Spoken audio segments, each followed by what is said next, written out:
कुछ डॉक्टर्स कहते हैं कि वेरिकोसील का इलाज सर्जरी के द्वारा ही किया जाना चाहिए। कुछ कहते हैं कि वेरिकोसील का इलाज बिना सर्जरी के किया जाना चाहिए क्योंकि सर्जरी के बाद पेशेंट को काफ़ी प्रॉब्लम हो सकती है। तो आपके मन में हमेशा ये सवाल रहता होगा कि वेरिकोसील के लिए बेस्ट ट्रीटमेंट क्या है, एम्बोलाइजेशन जो कि बिना सर्जरी के किया जाता है या सर्जरी। इस पॉइंट के बारे में कि वेरिकोसील के लिए बेस्ट ट्रीटमेंट क्या हो सकता है, इस वीडियो में हम इसको काफ़ी सिंपल भाषा में डिस्कस करेंगे। नमस्ते दोस्तों, मैं डॉक्टर अर्पित टोंक, इंटरवेंशनल रेडियोलॉजिस्ट लखनऊ। मैंने अभी तक 300 से ज़्यादा वेरिकोसील एम्बोलाइजेशन सक्सेसफुली किए हैं, पेशेंट को काफ़ी बेनिफिट हुआ है। तो दोस्तों, इस वीडियो में हम डिस्कस करेंगे कि वेरिकोसील के लिए सर्जरी और एम्बोलाइजेशन कैसे किया जाता है, इन दोनों के एडवांटेजेस और डिसएडवांटेजेस क्या क्या होते हैं, और वेरिकोसील के लिए आपके लिए बेस्ट ऑप्शन क्या हो सकता है। तो दोस्तों, सबसे पहले हम आते हैं वेरिकोसील की सर्जरी के बारे में। वेरिकोसील की सर्जरी 3 तरीके से की जा सकती है। पहली ओपन सर्जरी, दूसरी लैप्रोस्कोपिक सर्जरी, और थर्ड मेथड होता है माइक्रो वेरिकोसिलेक्टमी। तो दोस्तों, ये तो बात हो गई सर्जरी की। अब हम बात करते हैं इंपॉर्टेंट पॉइंट पे कि वेरिकोसील का ट्रीटमेंट एम्बोलाइजेशन के द्वारा कैसे किया जाता है। एम्बोलाइजेशन में एक छोटी सी सुई के रास्ते से, या तो हाथ की नली या पैर की नली में एक छोटी सी सुई एंट्री करके एक पतले से वायर और छोटे से कैथेटर के माध्यम से उस जगह जाया जाता है जो वेन खराब है, और उस वेन में या तो सिर्फ कॉइल्स और ग्लू या सिर्फ ग्लू की मदद से उस वेन को बंद कर दिया जाता है ताकि वेरिकोसील ठीक हो जाए। दोस्तों, अभी तक मैंने जितने भी वेरिकोसील एम्बोलाइजेशन प्रोसीजर किए हैं, या देश या विदेश में जितने भी वेरिकोसील एम्बोलाइजेशन प्रोसीजर हुए हैं इंटरवेंशनल रेडियोलॉजिस्ट द्वारा, उसमें मैंने आज तक एक भी कोई ऐसा केस नहीं देखा जिसमें जो कॉइल हम यूज़ करते हैं वो गलती से हार्ट की तरफ चली गई, या जो ग्लू हम यूज़ करते हैं उससे रीनल वेन या किडनी की वेन खराब हो गई, या कोई और वेन खराब हो गई। ऐसा कोई भी एक भी केस नहीं देखा। तो दोस्तों, ऐसी जो अफवाहें हैं, जो रूमर्स हैं कि वेरिकोसील एम्बोलाइजेशन के बाद ये कॉइल्स और ग्लू हमारी नसों को खराब कर देता है, ये बिल्कुल गलत है। आज के इस आधुनिक युग में हमारे पास जो उपकरण हैं, जो कैथेटर्स है, जो वायर्स है, वो इतने पतले कैथेटर वायर्स हैं कि उसकी वजह से एम्बोलाइजेशन एक काफ़ी सेफ प्रोसीजर हो जाता है। अगर आप विश्वास नहीं करेंगे कि जो एम्बोलाइजेशन में हम वायर यूज़ करते हैं उसका डायमीटर होता है 0.14 इंच। इतना पतला कैथेटर, दोस्तों इतना पतला कैथेटर कैसे किसी नस को खराब कर सकता है। तो मेरा ये वीडियो का उद्देश्य ये है कि एम्बोलाइजेशन से रिलेटेड जो भी अफवाहें हैं, जो भी रूमर्स हैं, उनको बिल्कुल ठीक करना, उनको जो लोग इन अफवाहों से भ्रमित हो चुके हैं उसको क्लियरिटी देना कि वेरिकोसील एम्बोलाइजेशन एक काफ़ी सेफ प्रोसीजर होता है। तो दोस्तों, ये तो बात हो गई एम्बोलाइजेशन और सर्जरी की तकनीक के बारे में, दोनों में क्या क्या तकनीक में डिफरेंस होता है। अब हम बात करते हैं 7 मेजर पॉइंट्स जो कि एम्बोलाइजेशन वर्सेस सर्जरी के बारे में हम डिस्कस करेंगे।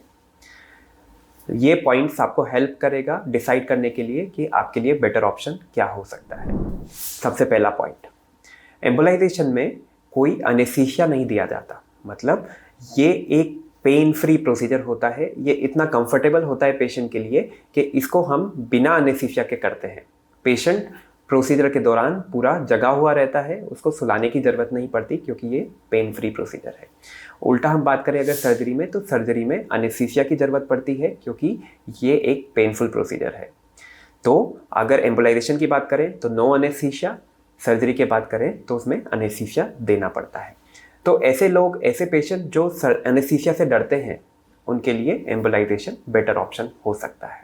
सेकेंड पॉइंट, एम्बोलाइजेशन में सिंस हम कोई चीरा नहीं लगाते, सिंस हम स्क्रोटम को टच नहीं करते या हम प्राइवेट पार्ट्स को टच नहीं करते, इस वजह से प्रोसीजर के बाद, एम्बोलाइजेशन प्रोसीजर के बाद इन्फेक्शन या पस बनने का चांसेस काफ़ी कम होता है। अगर हम बात करें सर्जरी की, तो सर्जरी में चीरा लगता है, इसलिए इसमें पस बनने का या इन्फेक्शन के चांसेस बढ़ते हैं। थर्ड पॉइंट, एम्बोलाइजेशन के बाद आपको जो अपनी रूटीन एक्टिविटीज़ है वो आप अपने अगले दिन से ही शुरू कर सकते हैं। अगर हम बात करें कि एक्सरसाइज और वेट लिफ्टिंग की, तो एम्बोलाइजेशन के 2 हफ्ते बाद से आप वेट लिफ्टिंग या एक्सरसाइज, लो वेट लिफ्टिंग या एक्सरसाइज शुरू कर सकते हैं। अगर हम बात करें सर्जरी की, तो सर्जरी में कहा जाता है कि आफ्टर सर्जरी आप 3 महीने तक एक्सरसाइज या वेट लिफ्टिंग मना किया जाता है आपको। फोर्थ पॉइंट, एम्बोलाइजेशन करने के बाद पेशेंट को 2 घंटे बाद या 2 से 3 घंटे बाद ही वापस घर भेज दिया जाता है और अपना रूटीन एक्टिविटी वो उसी दिन से शुरू कर सकता है। बात करें सर्जरी की, तो सर्जरी करने के बाद पेशेंट को 1 से 2 दिन हॉस्पिटल में स्टे करना पड़ता है और घर पे जाके भी थोड़ा रेस्ट करना पड़ता है। तो अगर बात करें कि embolisation versus surgery routine activities start करने के लिए, तो एम्बोलाइजेशन में आप रूटीन एक्टिविटीज़ जल्दी स्टार्ट कर सकते हैं, सर्जरी में रूटीन एक्टिविटीज़ में आपको डिले होगा। नेक्स्ट पॉइंट, अगर आपने वेरिकोसील की सर्जरी करवाई है और अगर आपकी सर्जरी सक्सेसफुल नहीं हुई है, आपको वेरिकोसील की दिक्कत परसिस्टेंट है, अभी भी है आफ्टर सर्जरी, तो आपके लिए एम्बोलाइजेशन बेस्ट ऑप्शन होता है।